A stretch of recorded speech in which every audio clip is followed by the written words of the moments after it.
4절부터 8절까지 1장 4절부터 8절입니다.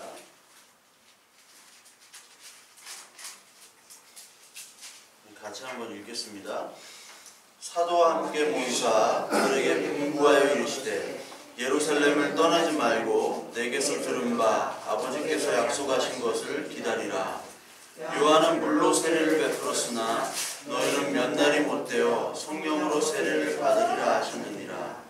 그들이 모였을 때 예수께 여쭈어 이르시되 주께서 이스라엘 나라를 회복하심이 이때나이까 하니 이르시되 때와 시기는 아버지께서 자기의 권한에 주셨으니 너희가 알 바 아니요 오직 성령이 너희에게 임하시면 너희가 권능을 받고 예루살렘과 온 유대와 사마리아와 땅끝까지 이르러 내 증인이 되리라 하시니라.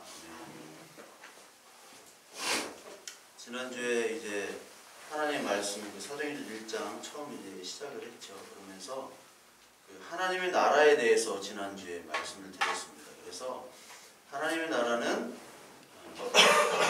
이 땅에 임했지만 동시에 아직까지는 임하지 않은 그 하나님의 나라로 얘기를 했어요. 그래서 하나님의 나라, 오늘 그 6절에 보니까 이스라엘의 나라를 회복하심이 언제입니까? 라는 것이 바로 유대인들이 얘기하는 이스라엘 나라, 즉 솔로몬과 다윗 때의 그 영광스러운 그런 나라를 얘기한다고 말씀드렸죠.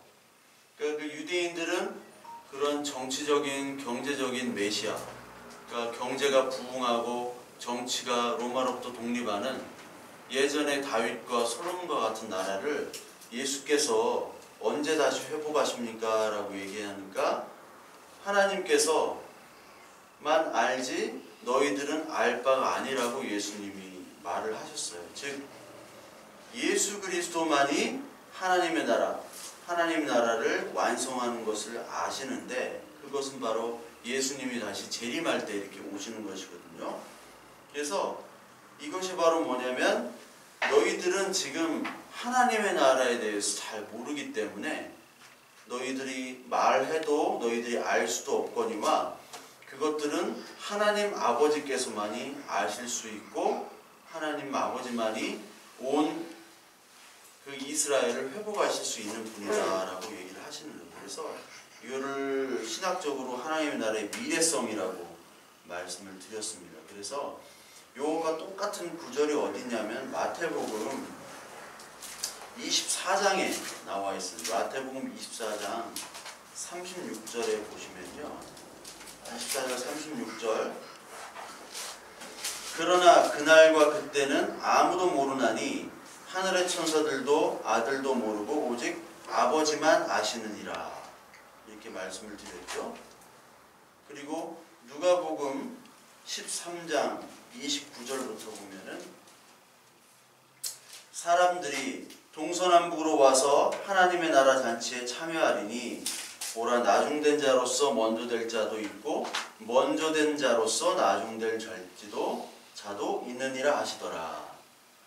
동서남북으로부터 하나님 나라의 잔치에 참여한다. 이게 바로 뭐냐면 앞으로 나중에 하나님의 나라가 이렇게 이루어진다는 겁니다. 즉 하나님의 나라는 귀신이 쫓겨나고 그리고 기적이 일어났죠. 죽은 자가 살아나고 이런 것들로부터 이 세상이 가질 수 없는 힘을 하나님께서 그 힘으로 말미암아 이 세상을 벌어질 수 없는 그런 일들이 하나님의 힘으로 말미암아 이것들이 이루어진다라는 것으로 하나님의 나라가 이미 임했구나라는 것을 여러분들에게 보여주시고 그리고 진짜 하나님의 나라는 뭐냐면 이 모든 하나님의 이적을 보고 예수 그리스도만이 우리의 생명이시고 구원이시고 그리고 예수 그리스도가 죽으심으로 말미암아 우리의 죄가 다 사해지신 그것이 바로 우리가 영원히 생명으로 거하는 하나님의 나라가 임할 것이다. 앞으로 임할 것이다 라는 미래에 대한 하나님의 나라를 얘기를 하신다고 얘기하셨어요. 그래서 너희들은 이 하나님의 나라를 이제 알고 받고 하려면 뭐가 필요하냐? 이제 성령이 필요하다는 겁니다. 사도행전에서 성령. 그러니까 하나님의 나라를 얘기해도 너희들은 모르니까 그거를 알려주기 위한 하나님의 은혜의 도구가 바로 성령 하나님이라는 거예요. 성령. 그래서 오늘 4절에 보니까 예루살렘을 떠나지 말고 들은 바 아버지께서 약속하신 것을 기다리라 라고 얘기하셨어요. 약속하신 것을 기다리라. 여기서 약속하신 것이 나옵니다. 약속하신 것을 기다리는데 어디서 기다리라고 하셨죠? 예루살렘에서 기다려라 라고 하셨어요. 그러니까 약속은 뭐냐? 뭐를 약속하셨느냐? 뭐를 약속하셨냐면 성령을 약속하신 것이죠. 성령을 약속하신 겁니다. 그래서 우리가 성령을 약속하셨다는 것을 어떻게 찾을 수 있느냐? 우리가 성경으로 우리가 봐야겠죠. 그렇죠? 성경은 성경으로 봐야 됩니다. 아무리 이 성경에 무슨 얘기가 있다 하더라도 그것들을 어떤 사람이 어떤 논리적으로 철학적으로 그것들을 설명하는 것은 바르지 않아요. 성경은 성경으로 해석해야 됩니다. 그게 어디에 나오냐면요. 여러분 이사야서 32장 한번 보겠습니다. 이사야서 32장.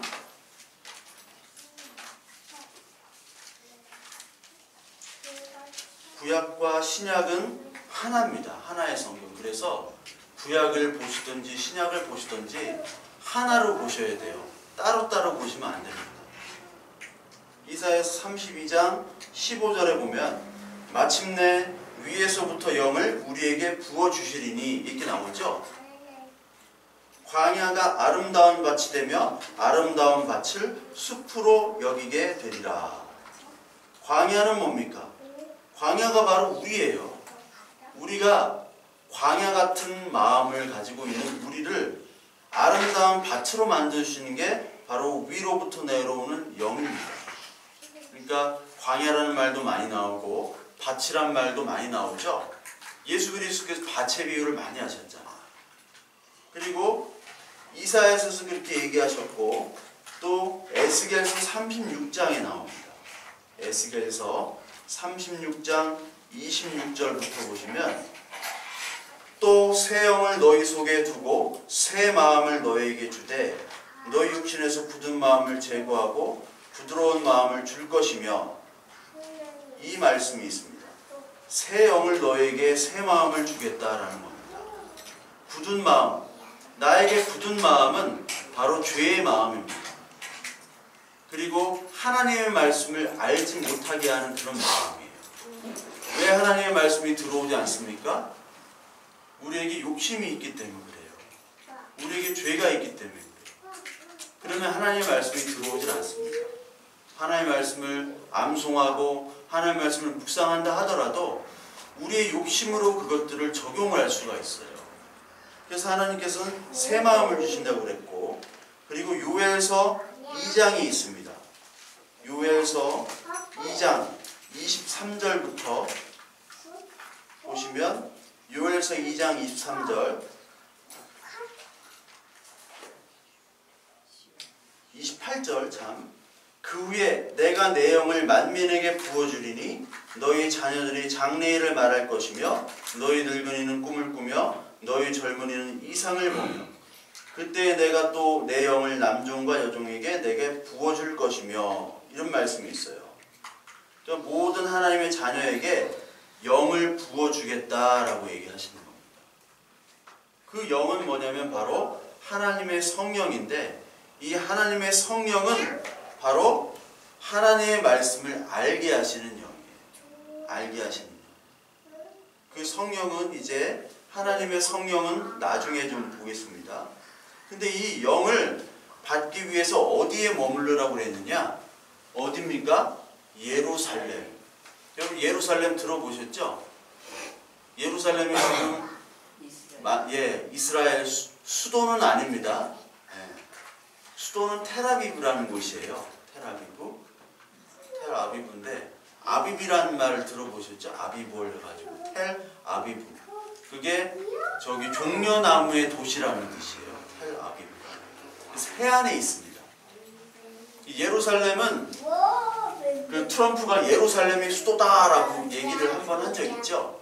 그래가지고 이스라엘 그 이슬람들이 막 이렇게 반발을 했잖아요. 왜 그게 문제가 되는지 아세요? 예루살렘이 왜 트럼프가 예루살렘이 수도다라고 하니까 막 이슬람들이 막 가만히 안 둔다고 막 그랬잖아요. 예루살렘은 이슬람의 성지예요, 성지. 이슬람은 메카라는 곳이 있고 메디나라는 곳이 있습니다. 메카가 이제 성지고 메디나로 이제 옮겼어요. 이게 622년인데 도망갔습니다. 마호멧이. 근데 마호멧이 승천했다고 하는 곳이 예루살렘이에요.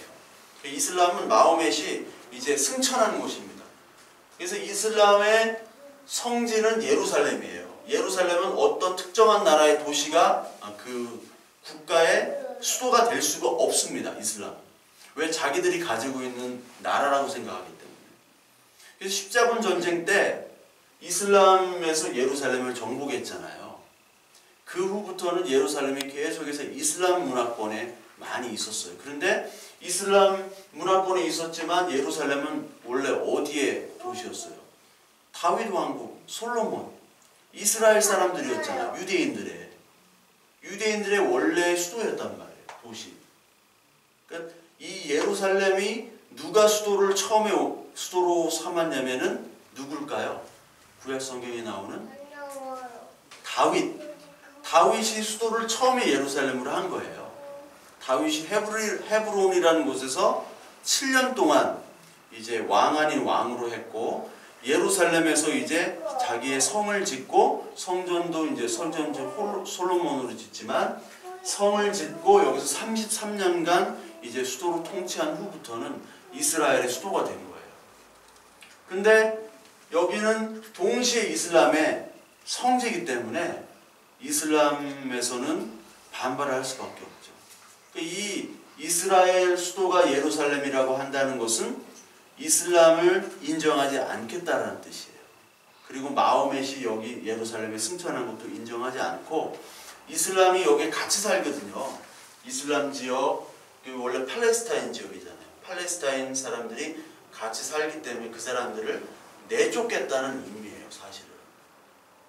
그러니까 이 예루살렘이라는 장소는 얼마나 이들에게 중요하냐면 유대교, 그리고 기독교, 이슬람의 성지죠. 근데 성지 순례를 우리가 하는데, 성지 순례를 한다는 말 자체가 우리 신앙에서는 사라져야 될 말이에요. 왜냐하면 여기는 성지가 아닙니다. 성지라는 말은 없어요. 성전이란 말도 쓰면 안 됩니다. 왜냐면 성전이라는 말도 없고. 근데 교회에서 막 쓰잖아요. 성전 건축이라고 한다고 하고, 교회 성전이 하도 많아요. 교회마다 방마다 성전을 붙여놨어. 교회마다 임마누엘 성전, 예루살렘 성전. 그런데 이 예루살렘이라는 곳은 성전이 아니라 지금은 그냥 땅이에요. 땅. 오늘 예수 그리스도께서 예루살렘을 떠나지 마라라는 것은 예루살렘 이 땅을 떠나지 말라는 얘기일까요? 아니면은 무슨 얘기일까요? 땅을 떠나지 말라는 얘기가 아니에요. 예루살렘 땅을 떠나지 말라는 얘기 아니에요. 그게 뭐냐면, 여러분 마태복음 23장 한번 볼까요? 마태복음 23장 37절 보겠습니다. 23장 37절.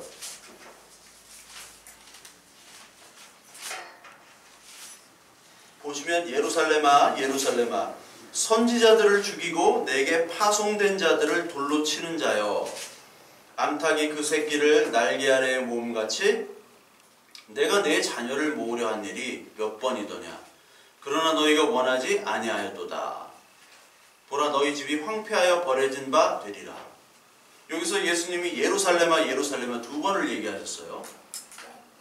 예루살렘이라는 것은 도시를 얘기하지만 예루살렘 자체가 가지고 있는 의미는 바로 예루살렘의 사람들을 얘기하겠죠. 예루살렘 사람들, 특히 하나님 백성들을 얘기하는, 하나님이 택한 그 유대인 백성들을 얘기하는 거예요. 근데 그 그 택한 유대인 백성들이 자기를 친 거죠. 그리고 예수 그리스도를 전하고 예언했던 선지자들을 핍박했습니다. 그 말씀을 하시는 거예요. 그리고 이건 누가복음 13장 34절에도 동시에 나오거든요. 똑같은 얘기가 나옵니다. 그리고 히브리서 12장에 한번 보십시오. 히브리서 12장 22절에 보면 예루살렘의 의미가 나와요. 히브리서 12장 22절. 이 신약성경 367페이지인데 히브리서 12장 22절에 보시면 그러나 너희가 이른 곳은 시온산과 살아계신 하나님의 도성인 하늘의 예루살렘과 천만 천사와 이런 말이 있어요. 시온산. 시온산이라는 곳이 바로 쉽게 말하자면 예루살렘입니다. 시온. 그러니까 뭐 말씀이 시온에서부터 나오고 뭐 그런 말이 있는데 시온 그리고 다윗성 이런 말이 있어요. 다윗성. 그리고 예루살렘 이게 다 같은 뜻입니다. 그러니까 예루살렘에 있는 장소인데 이 예루살렘 하늘의 예루살렘이라고 나와요. 여기는 또 하늘의 예루살렘. 그리고 계시록 21장에 보면은 거룩한 성 예루살렘이라는 게 나오죠. 21장 2절에도 나오고 21절에도 나옵니다. 그래서 거룩한 성 예루살렘 2절과 10절에 나오는데 여기 거룩한 성 새 예루살렘이라고 나와요. 거룩한 성. 자, 그러니까 예루살렘은 거룩한 성이에요. 근데 이게 거룩한 성을 유대교나 이슬람이나 특히 이 시오니즘이라고 얘기하는 그 아시죠? 백투 예루살렘 운동을 하는 그분들 똑같이 이걸 그냥 지명, 지역으로 해석을 해버려요. 그래서 이 예루살렘, 지금의 현재 예루살렘이 거룩하게 정화가 돼야 된다고 생각해요. 정화라는 건 뭐냐면 이슬람 세력들이나 모든 이방인들이 다 추축돼야 된다고 생각해요. 다 쫓겨나가고 여기에 거룩한 다윗의 성, 다시 솔로몬 다윗 때의 그 영광의 성전을 짓는 거라고 생각을 해요. 그런데 예수 그리스도는 분명히 뭐라고 얘기하냐면 이 예루살렘을 지역이 아니라 하나님의 나라, 그 하나님의 나라를 따르는 하나님의 다스림을 따르는 하나님의 자녀들의 모임을 사실 예루살렘이라고 하신 거예요. 그래서 예루살렘을 떠나지 말라는 거는 하나님의 말씀을 꼭 사모하며 붙잡고 있으라는 거예요. 즉 교회가 되라는 거예요. 교회. 교회라는 거는 모여있다고 교회가 아니잖아요. 여러분. 많은 교회에 목사님들이나 많은 직분자들이 어느 교회 성장 세미나들을 많이 다녀요. 그렇죠? 교회 어떤 교회가 이렇게 부흥했다더라. 다 그쪽으로 가요. 그런데 진짜 부흥한 교회는 어디예요? 신천지. 네? 하나님의 교회. 이런 데가 진짜 부흥한 교회예요. 따져보면은. 그런 데 가서 배워야지 배우려면. 예? 그런 데는 기하급수적으로 늘잖아요. 교회가 무엇인가를 지금 하나님은 얘기하고 계세요. 교회가 무엇인가에 대해서. 그러니까 이 예루살렘이 교회인데 이 예루살렘의 교회는 건물도 아니고 사람이 많이 모인 것도 아니고 하나님의 말씀을 그대로 순종하려고 하는 성령을 사모하는 사람들이 지금 모여 있으라는 게 바로 예루살렘이에요.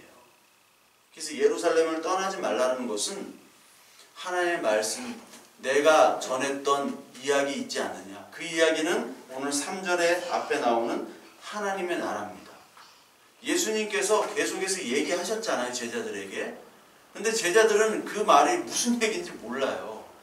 그런데 그 말을 알도록 하기 위한 하나님의 은혜의 영, 그 성령을 받음으로 말미암아 너희들이 진짜 예루살렘이 될 건데 그 되기 위한 그 예루살렘을, 교회를 너희가 진짜 참교회가 되기 위해서는 예루살렘, 즉 하나님의 말씀에 순종하며 기다리라는 얘기입니다. 그게 바로 하나님의 나라 새 예루살렘이라는 거예요. 그러니까 지역이 절대 아니라는 거죠. 지역이 아니에요. 그래서 이 성령이 임하게 되니까 진짜 너희들이 예루살렘이 되는데, 임하게 되니까 벌어지는 일들이 뭐냐면, 여기 사도행전 4장 한번 또 보면 4장 8절에 이에 베드로가 성령이 충만하여 이르되 백성의 관리들과 장로들아 하면서 이제 설교를 하기 시작하죠. 그리고 4장 31절에 보니까 성령이 충만하여 담대히 하나님의 말씀을 전하니라. 성령과 교회와 이 사도행전은 그 성령과 교회를 나타낸다고 얘기를 드렸죠. 그래서 성령에 대한 것들을 계속 얘기하고 계세요. 그래서 사도행전 8장에 또 보면 8장 29절에 보면 성령이 빌립더로 이르시되 이 수레로 가까이 나아가라 하시거늘. 계속 성령을 얘기합니다. 또 9장 17절 보면 바울이 성령으로 충만케 하심을 받은 후에 이런 말들이 있어요. 그래서 이 사도행전 전체는 성령을 얘기하는 거예요. 성령께서 이 교회를 만들어 가시는 것을 이야기하고 계십니다. 그래서 우리가 물로 세례를 받는 것이 아니라 성령의 세례를 받는 것인데, 이 성령의 세례에 대해서 하나님 예수 그리스도는 미리 요한복음에서 설명하고 계세요. 그럼 요 앞에 사도행전 앞에 요한복음을 한번 볼까요? 요한복음 14장 25절부터 26절 보시면, 내가 아직 너희와 함께 있어서 이 말을 너희에게 하였거니와 보혜사 곧 아버지께서 내 이름으로 보내실 성령 그가 너희에게 모든 것을 가르치고 내가 너희에게 말한 모든 것을 생각나게 하리라. 성령께서 하시는 역할은 하나님 예수 그리스도께서 하신 모든 이야기들을 생각나게 하시고 가르치게 하시는 겁니다.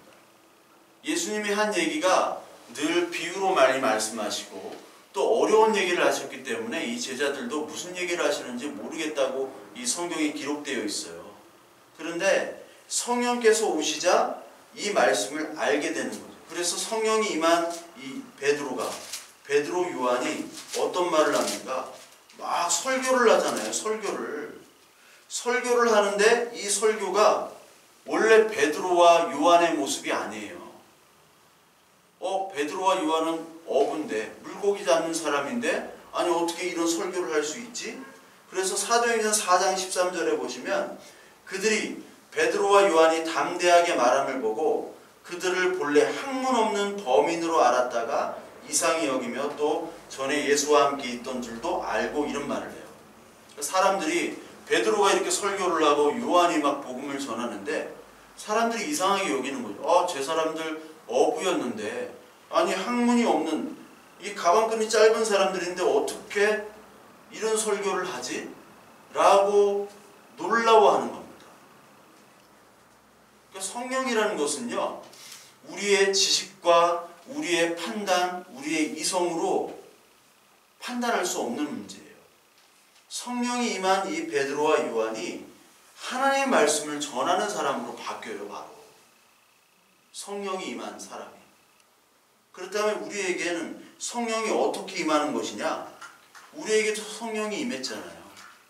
성령이 임한다는 것은 저쪽 여의도 쪽 순복음 이런 쪽에 방언을 해가지고 막 이상한 얘기를 한다거나, 아니면 거품 문다거나, 남의 그 미래에 대해서 그런 예언을 한다거나 그런 얘기가 아닙니다. 여기 나오듯이 성령이라는 것은 하나의 말씀이 어떤 이야기인지를 알게 하는 거예요. 하나의 말씀이 성경을 보면 모르잖아요. 저도 교회에 처음 왔는데 이게 도대체 무슨 얘기를 하는 건지 몰라요. 그런데 우리가 공부도 하지만요, 공부를 해서 아는 것과 성령이 같이 임해서 일하는 것과는 또 다릅니다. 하나님의 성령이 임할 때 너희에게 말한 모든 것들을 생각나게 하겠다라고 얘기를 하세요. 그게 바로 성령입니다. 그리고 성령은 뭐냐면 요한복음 14장 16절에 또 나옵니다. 내가 아버지께 구하겠으니 그가 또 다른 보혜사를 너에게 주사 영원토록 너와 함께 있으리니 그는 진리의 영이라. 즉 성령은 진리를 깨닫게 하는 영이에요. 세상은 능히 그를 받지 못하나니 이는 그를 보지 못하고 알지도 못함이라.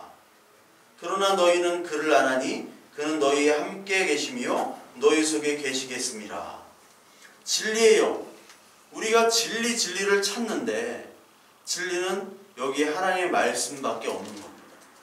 하나님의 말씀의 영이기 때문에 이 성령은 하나님께서 하신 말씀이 진리이고 그리고 무엇이 진리인지를 바르게 알려주는 영이 바로 성령이에요.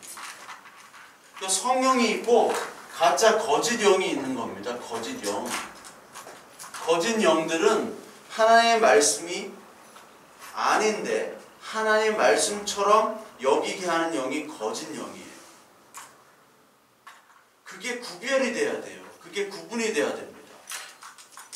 성령은 진리의 영으로서 그거를 구별시키는 영이 바로 성령입니다. 그래서 성령이 우리에게 임하면 막 무당같이 그렇게 되는 게 아니에요. 성령 받음이라는 거.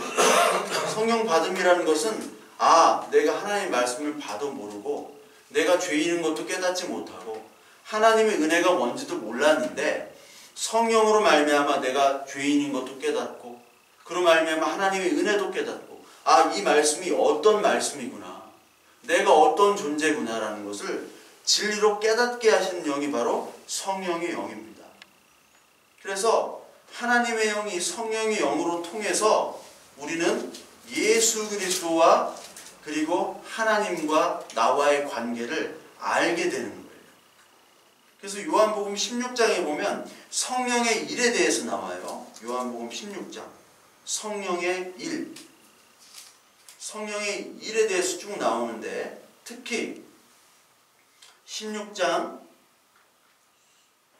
7절부터 보시면요, 7절부터 13절까지 우리 같이 한번 읽어볼까요? 요한복음 16장 7절부터 13절 우리 같이 한번 읽겠습니다.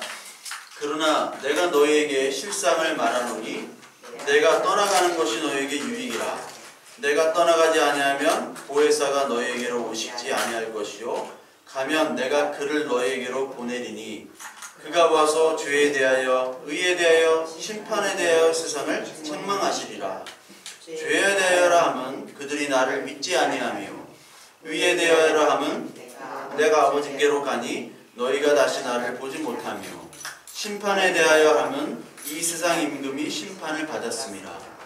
내가 아직도 너희에게 이를 것이 많으나 지금은 너희가 감당하지 못하리라.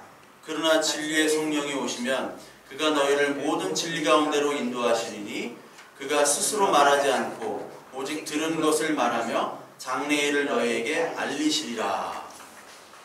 이 진리의 성령이 오니까 스스로 말하지 않고 오직 들은 것을 말하며 장래일을 너희에게 알리시리라 라고 하는 말씀처럼 이 사도행전이 바로 오늘 요한복음 16장 13절에 대해서 증거를 하고 있는 거예요.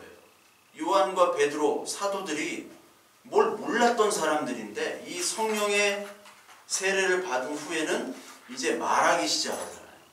하나님이 이런 분이고 이런 일들을 하셨고 예수 그리스도는 이런 분이라 말을 하셨습니다. 특히 오늘 16장 8절에 보니까 죄에 대하여 의에 대하여 심판에 대해서 성령이 얘기를 하시는 거죠. 자, 죄에 대하는 건 뭡니까? 죄라는 게 뭐예요? 여기 나오죠? 9절에 죄에 대하여 하면 뭐죠? 그들이 나를 믿지 않는 것이 죄예요. 죄.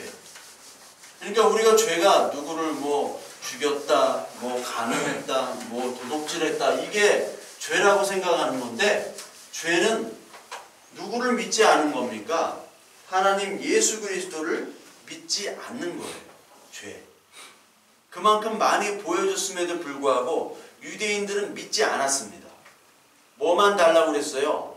빵을 더 달라고 그랬어요. 떡을 더 달라고 그러고 병을 더 고쳐달라고 한 거예요. 계속해서. 그러니까 예수님은 이제 너희들에게 보여줄 기적 없다. 요나의 기적밖에 없고 이제 나는 죽을 거야 하니까 다 떠나간 거죠.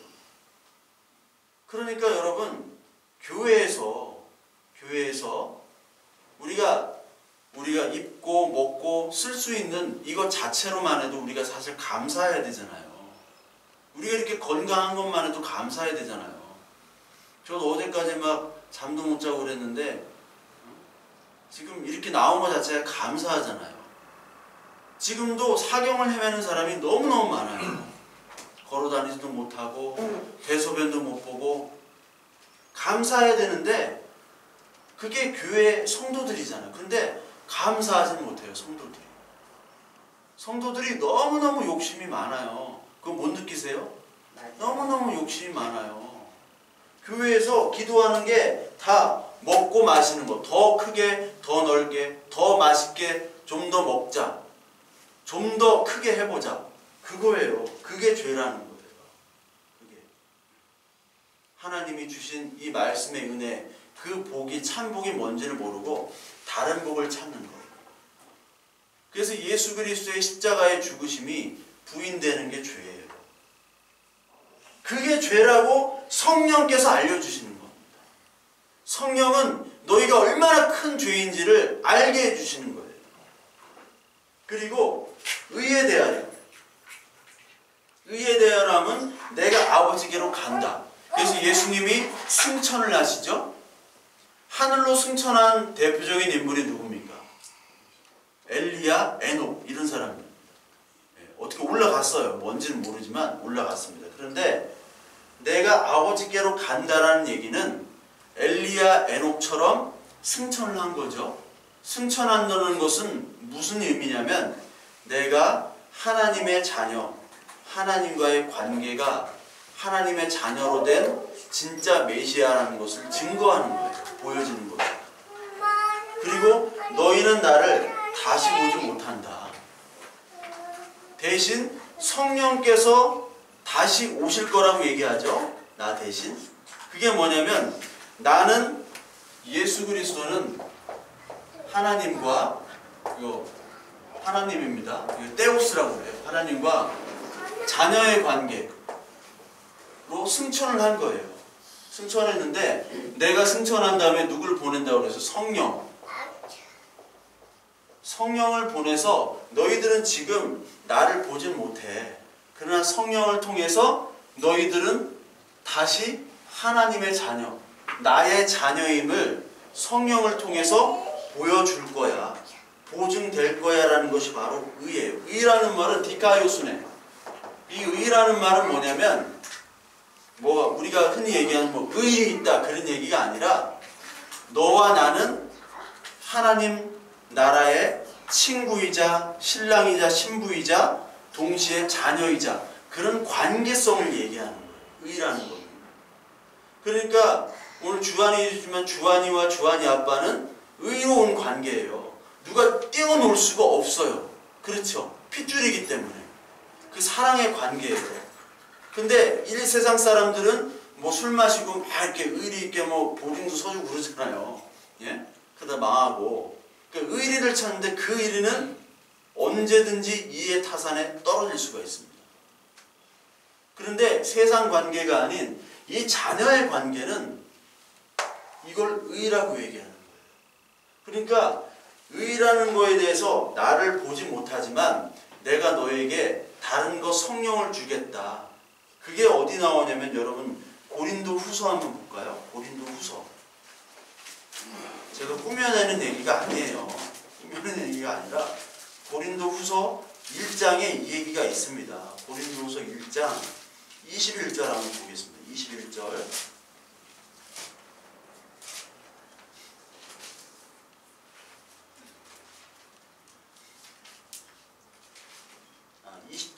21절. 20절부터 보게요. 같이 한번 읽어보겠습니다. 하나님의 약속은 얼마든지 그리스도 안에서 예가 되니 그런즉 그로 말미암아 우리가 아멘하여 하나님께 영광을 돌리게 되느니라. 우리를 너희와 함께 그리스도 안에서 굳건하게 하시고 우리에게 기름을 부으신 이는 하나님이시니 그가 또한 우리에게 인치시고 보증으로 우리 마음에 성령을 주셨느니라. 여기에서 인치신다는 말이 중요해요. 우리에게 인치신다. 인치신다는 게 이게 뭐 베리칩이고 뭐 바코드 이런 얘기가 아니라 인친다는 게 뭐냐면 딱 도장을 찍는 거예요. 너는 내 거다. 도장이란 말이 뭐예요? 이게 내 거라는 걸 증명하는 거거든요. 내 거라는 건 뭐예요? 내 자녀, 내 소유라는 걸 증명하는 거예요. 뭐가? 성령이 나는 하나님의 것입니다 라고 증명해 주는 게 바로 이 성령이에요. 그게 바로 이 의라는 관계를 증명해 주는 거예요. 고린도후서 5장에도 이 말씀이 있습니다. 5장 1절부터 한번 볼게요. 5장 1절부터 같이 읽겠습니다. 만일 땅에 있는 우리의 장막이 집이 무너지면 하나님께서 지으신 집 곧 손으로 지은 것이 아니요 하늘에 있는 영원한 집이 우리에게 있은 줄 아느니라. 참으로 우리가 여기 있어 탄식하며 하늘로부터 오는 우리 처소로 덧입기를 간절히 사모하노라. 이렇게 입음은 우리가 벗은 자들로 발견되지 않으려 함이라. 참으로 이 장막에 있는 우리가 짐진 것 같이 탄식하는 것은 벗고자 함이 아니요 오히려 덧입고자 함이니 죽을 것이 생명의 삼킴바 되게 하려 함이라. 곧 이것을 우리에게 이루게 하시고 보증으로 성령을 우리에게 주신 이는 하나님이시니라. 우리가 이 땅에 육신의 옷을 다 벗잖아요. 벗고 이제 하나님 나라의 옷을 입는데 그것을 우리에게 보증으로 주시는 것은 바로 성령을 통해서 우리에게 보증으로 주셨다는 겁니다. 너희가 어떻게 하나님 나라 자녀야? 그거를 성령을 통해서 하나님의 말씀을 깨닫게 되고요. 하나님의 말씀을 깨닫게 되면은 오늘을 읽은 그 말씀처럼 요한복음 16장의 말씀처럼 죄에 대하여 의에 대하여 아는 거예요. 심판에 대하여 아는 겁니다. 그리하여 의에 대하여 하나님의 자녀임을 내가 깨닫게 되는 거예요. 그걸 성령으로 인치신다고 하는 거예요. 너는 하나님의 소유야. 너는 네가 아무리 빠져나가려고 해도 하나님을 거부하려고 해도 하나님이 너를 붙잡는 거야. 그게 인치심이고 그게 성령의 은혜입니다. 그리고 이 성령은 심판에 대하여 얘기하시는데 세상 임금이 심판을 받았습니다. 세상 임금, 그럼 대통령들이 다 심판되느냐? 이 세상 임금이라는 건 왕이잖아요. 인간이 선악을 알게 하는 열매를 먹은 후에는 다 자신이 왕으로 살려고 하는 거예요. 그거를 하나님이 꺾으시는 겁니다. 구원이라는 거는 그게 꺾여져야 돼요. 그게 십자가에 못 박혔다고 하는 거고 그게 성령의 은혜를 받았다는 거예요. 그게 꺾여진 후에 우리가 다시 부활로 살아나는 것이 바로 은혜인데 꺾여지지 않는 사람들이 있죠. 꺾여지지 않는 사람들을 성경에서는 임금, 세상 임금, 왕, 그리고 부자 이런 단어를 써요. 부자. 그 부자가 천국으로 들어간다 못 들어간다? 못 들어간다. 이 부자가 뭐 이건희 같은 부자를 얘기하는 게 아니라 가난한 사람일지라도 이게 꺾여지지 않은 사람은 다 부자예요. 부자. 그리고 바리새인들에게 예수님이 돈을 사랑하는 자다라고 얘기했어요. 그들은 돈을 사랑하는 자. 이게 그 돈이 아니라 돈이 아니라 돈은 바로 뭐냐면 하나님이 아닌 힘. 예수님이 너는 우상 하나님과 돈을 같이 섬길 수 없다라는 말은 돈은 힘이에요. 꺾여지지 않은 사람들이 소유하려고 하는 모든 것들이 다 돈입니다. 그리고 이걸 소유하는 사람이 부자고 왕이고 임금이에요.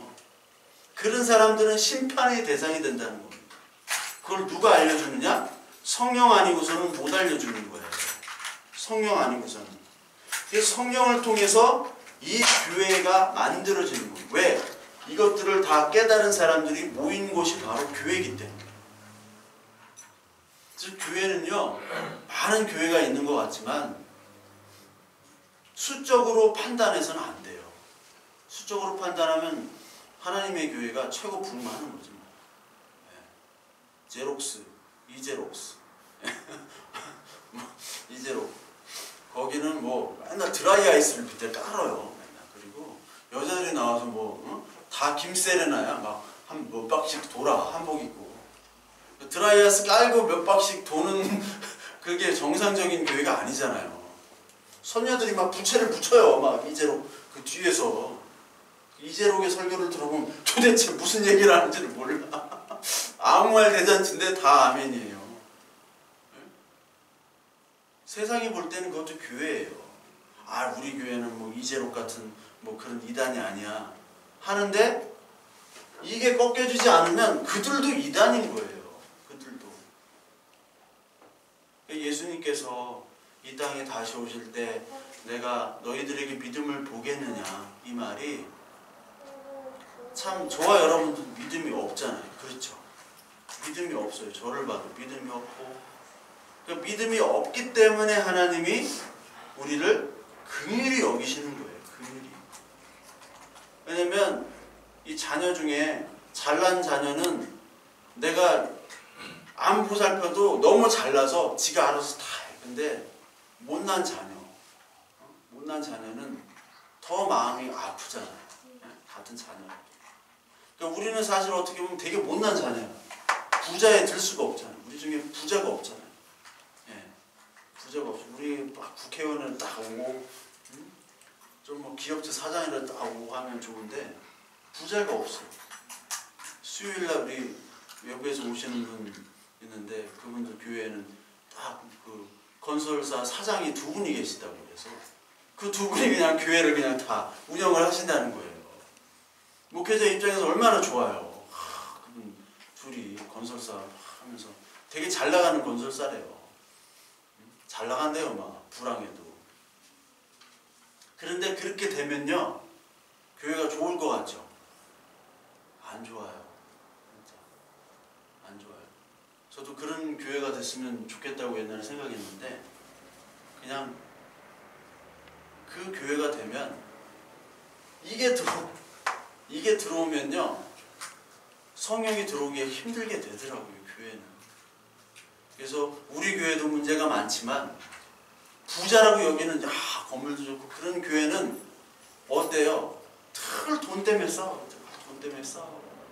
뭐 이걸 어떻게 한다고 저렇게 한다고 뭐 사람끼리 싸우고.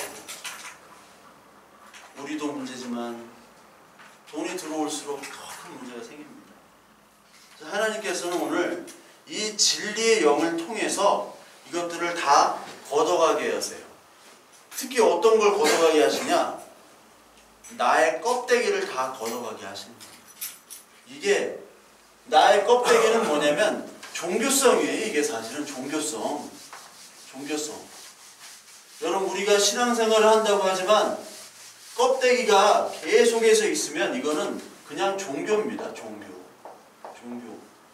우리가 하나님을 믿는 게 아니라 그냥 종교 생활하는 거예요. 누가 종교 생활을 했냐? 바울이라는 사람이 종교 생활을 했어요.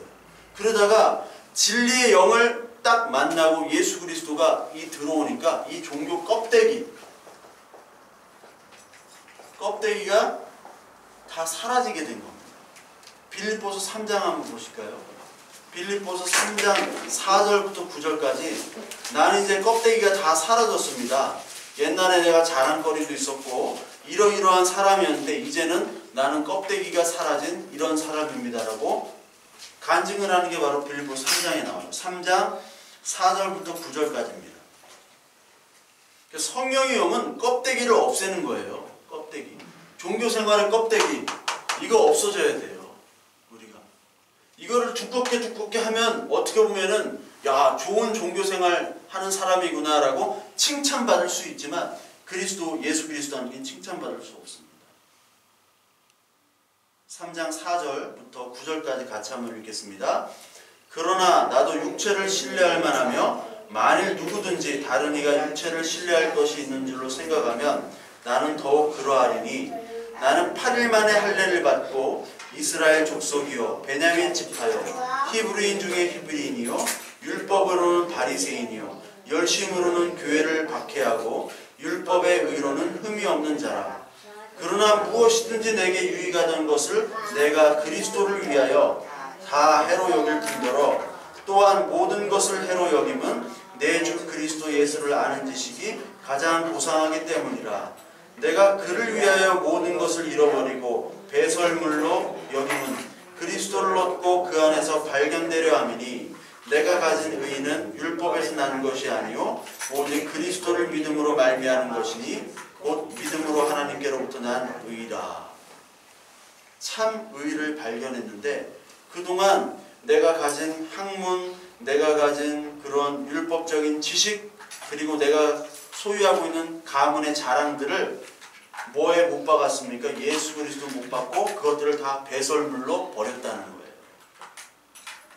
그러니까 하나님의 성령이 임하면은 내가 그동안 자랑했던 것들이 다 똥덩어리인지를 깨닫게 되는 겁니다. 똥덩어리 알잖아요. 내 안에 자랑하는 것들이 똥덩어리예요. 하나님 앞에는. 그 세상은 지금 다 내가 지금 뱃속에 똥이 가득 찼다라는 것을 자랑하고 있는 거예요. 어떻게 보면 그거를 깨닫게 하시는 영은 바로 성령입니다. 성령이 아니면은 우리가 교회가 될 수도 없고요. 말씀을 깨닫지 못하는데 어떻게 교회가 되겠어요? 전도도 할 수도 없어요. 복음을 전할 수도 없어요. 뭐만 할 수 있어요? 종교 생활은 열심히 할 수 있어요. 예수 믿고 불신 지옥, 막 이렇게 하면 돼요. 유튜브에 보니까 그 명동에 가면 예수 천국 불신 지옥 이렇게 하는 분들이 많잖아요. 막 이렇게 돌아다니는 분들 많은데 유튜브에 보니까 뭐 몰래카메라던데 그 스님 마하바냐 바람에 있다 막 이렇게 스님이랑 그 예수 천국 불신 지옥이랑 딱 마주쳤어요. 마주쳐가지고 둘이 안 가는 거야. 안 비키는 거야 둘이. 그러니까 마하바냐 바람에 있다 막 이렇게 하니까 그 분이 가만히 듣더니 회개하라 이렇게. 응? 둘이 만나는 거 되게 웃기더라고요.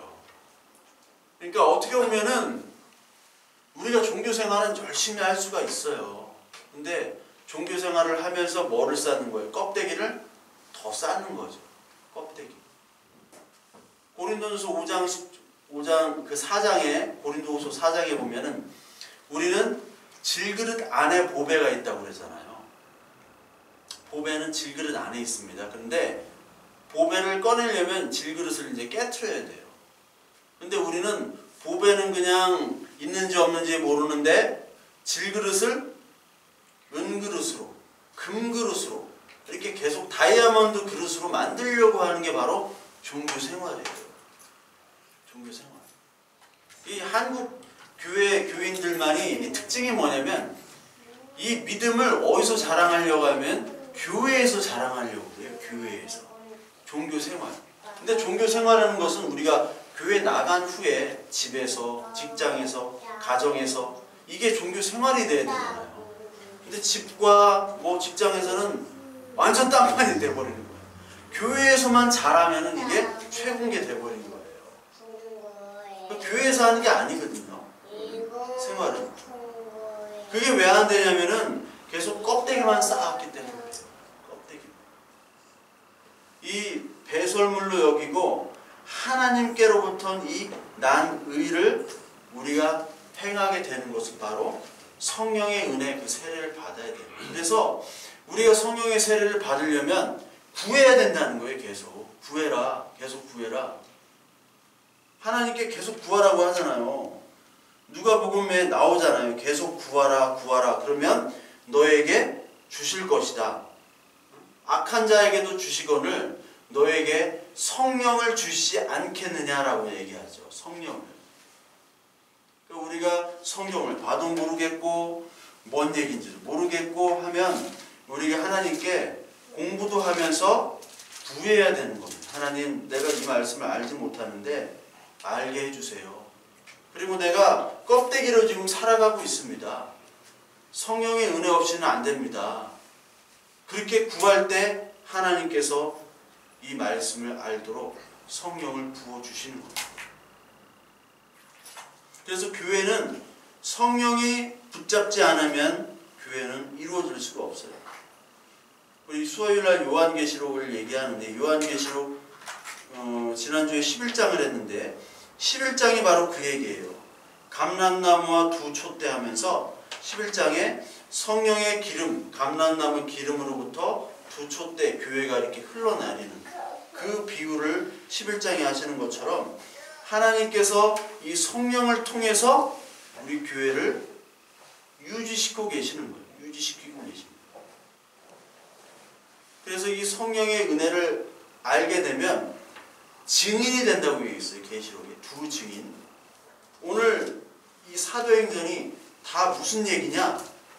증거하는 거예요. 증인. 내가 보고 들은 거를 말하지 않을 수 없는 증인이 되는 것이 바로 이 사도행전의 증인이에요. 그래서 사도행전 4장 20절을 한번 볼게요. 4장 20절을 보면 우리는 보고 들은 것을 말하지 아니할 수 없다 하니라는 말이 있어요. 이제 성령이 임하면 하나님의 말씀을 깨닫게 되고 내가 얼마나 죄인인지, 이 세상이 정말 심판받는 이 세상인지를 깨닫게 되면 내가 사랑하는 사람에게 먼저 전해야 되잖아요. 야, 거기 청약 넣으면은 야, 응? 그 피만 팔아도 한 3억 생긴다더라. 이게 복음이 되잖아요. 이게 우리나라는. 그러면 알릴 거 아니에요. 친한 사람만 알리잖아요. 친한 사람만. 우리가 정말 사랑하는 사람부터 진짜 복음을 알려야 되잖아요. 근데 이 베드로와 요한과 이 사도들이 이제 성령의 은혜를 받고 뭐를 합니까? 이제 자신들이 깨달았어요. 이 하나님의 은혜가 무엇인지를, 말씀이 무엇인지를 깨달은 다음에는 이 베드로와 요한이 뭐부터 합니까? 설교부터 하잖아요. 이제 설교가 뭐예요? 그게 전도예요. 전도. 설교. 그래서 우리가 전도를 막 이 전단지 나눠주는 걸로 생각하면 안 됩니다. 전도는 내가 보고 듣고 느낀 바를 설교하는 거예요. 말씀을 전하는 거예요. 근데 전도 세미나 같은 데 가면은요, 가진 않아요. 제가 가진 않는데 그 들어오면 어떤 분은 전도를 인사만 한대요. 길거리에서 지나가는 사람마다 인사하니까 야, 저 사람 참 괜찮은 사람이다 해서 교회에 사람이 온다고 하더라고요.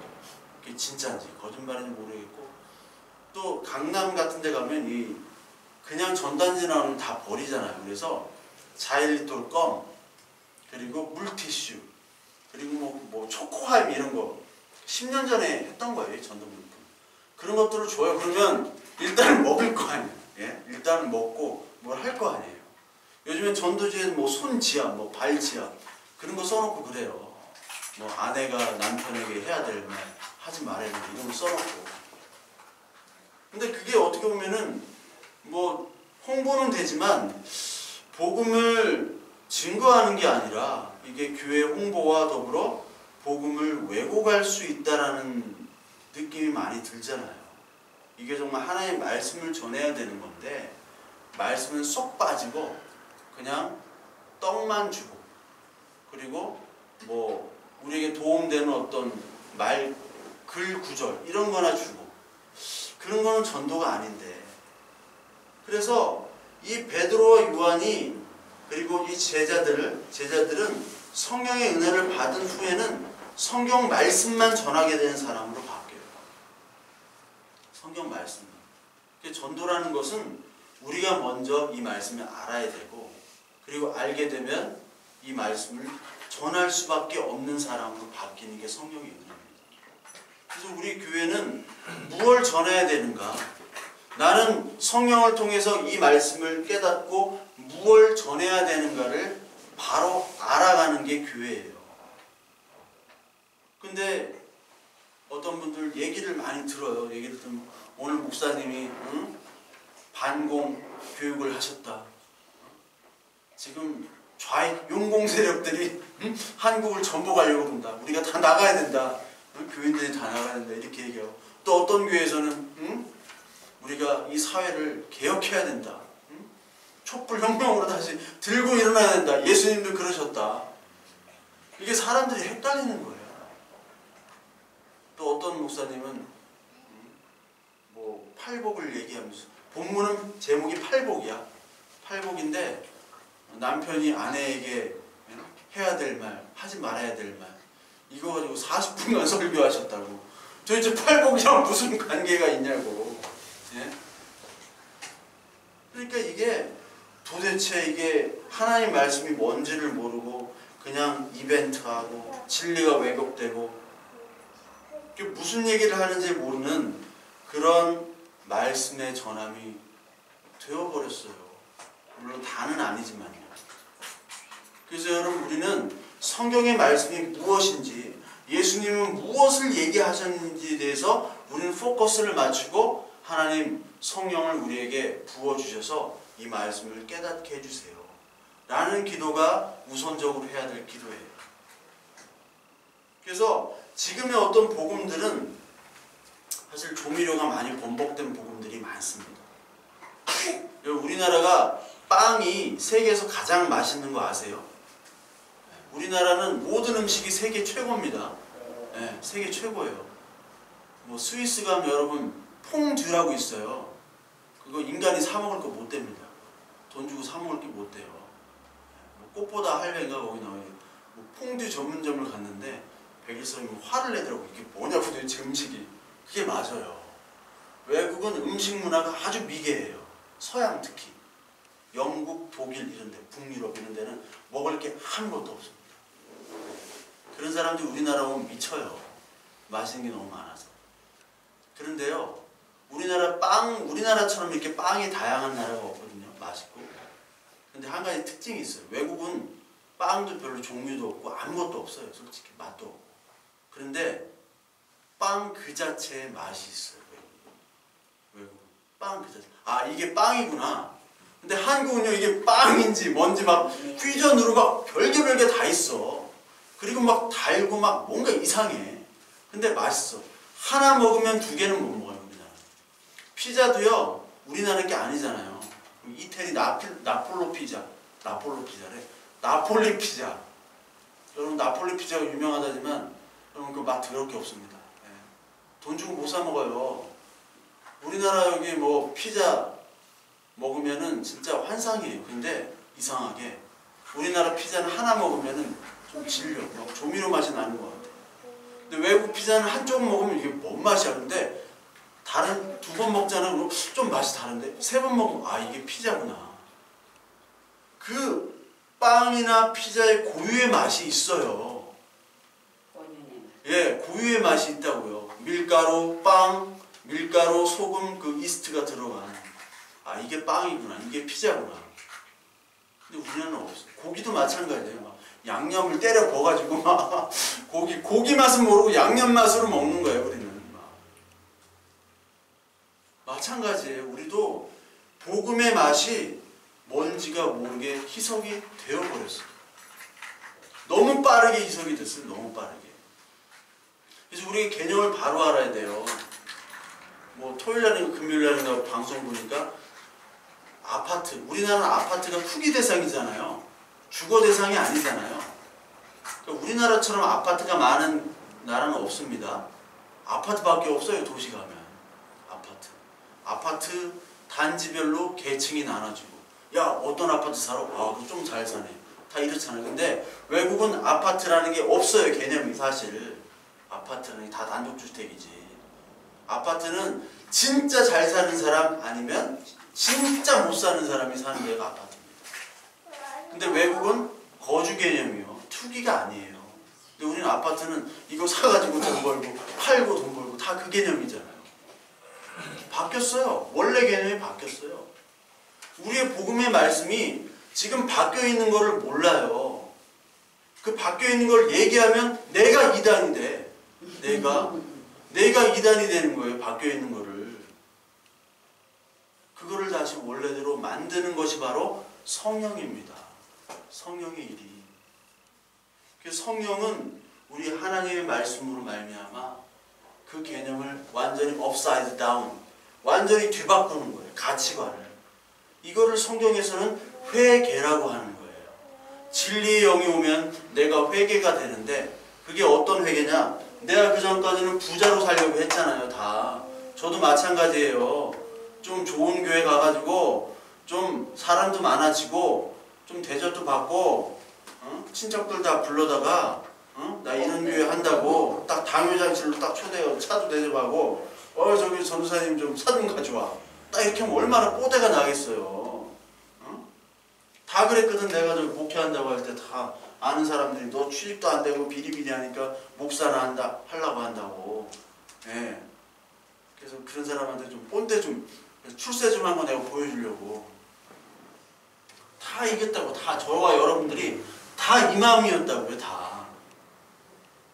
껍데기, 이 종교 껍데기를 그냥 자랑하려고 했던 사람인데 성령이 오면 다 깨잖아. 그게 바울이잖아요. 아까 그 바울을 완전히 바뀌게 하신 그 성령, 그거는 하나님이 위로부터 주는 겁니다. 우리가 만들 수가 없어요.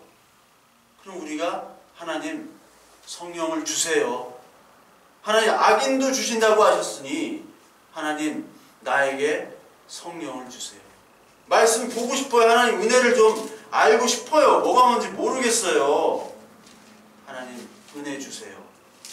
하나님 분명히 주세요. 나 하나님 정말 믿고 싶거든요. 근데 교회 나가도 정말 모르겠거든요.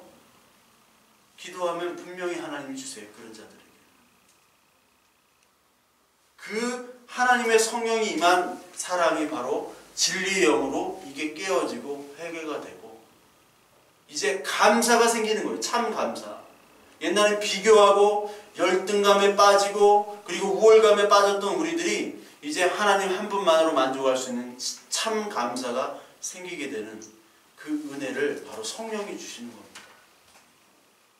저 여러분들, 어떤 분들은 형편이 안 좋고 또 어떤 청년들은 취업 때문에 고민하고 목사님들도 많아요. 목사님들도 더 좋은 사역지를 찾아서.